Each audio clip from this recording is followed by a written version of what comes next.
ગીર સોમનાથ જિલ્લાના ઉના તાલુકાના ભેભા ગામે મામલતદારની ટીમે દરોડાની કાર્યવાહી કરી અને એક મકાનમાંથી કેમિકલયુક્ત પાણીનો જથ્થો જપ્ત કર્યો છે। આ કેમિકલયુક્ત નશીલા પદાર્થના વેચાણ અંગે બાતમી મળ્યા બાદ કલેક્ટરની સૂચનાથી મામલતદારની ટીમે ભેભા ગામે દરોડા પાડ્યા। એ દરમિયાન કેમિકલયુક્ત પદાર્થ ભરેલી 62 જેટલી કોથળી, 89 શંકાસ્પદ કોથળી અને 500 ગ્રામ જેટલો સફેદ પદાર્થ મળી આવ્યો હતો। મામલતદારની ટીમે મુદ્દામાલ જપ્ત કરીને તપાસ માટે પોલીસને સોંપ્યો છે। જે મકાનમાંથી આ કેમિકલયુક્ત શંકાસ્પદ નશાકારક જથ્થો મળી આવ્યો છે તે બે સગા ભાઈઓ ત્યાંથી નાસી ગયા હોવાની અત્યારે વિગતો મળી રહી છે। આ વિસ્તારમાંથી આ જથ્થો ક્યાંથી આવ્યો, ક્યાં પહોંચાડવાનો હતો, તમામ બાબતોને લઈને હવે તપાસ પણ હાથ ધરવામાં આવી છે।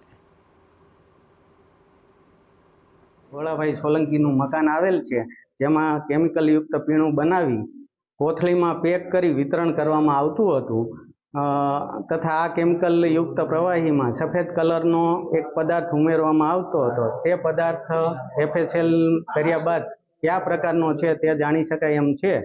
તેમજ આ મકાનની બાજુમાં આવેલ દિનેશભાઈ ભોળાભાઈ સોલંકીના મકાનમાં તપાસ કરતા તેમાં આશરે 89 કોથળી જેટલું દેશી દારૂના જેવું પ્રવાહી છે એ મળી આવેલ છે।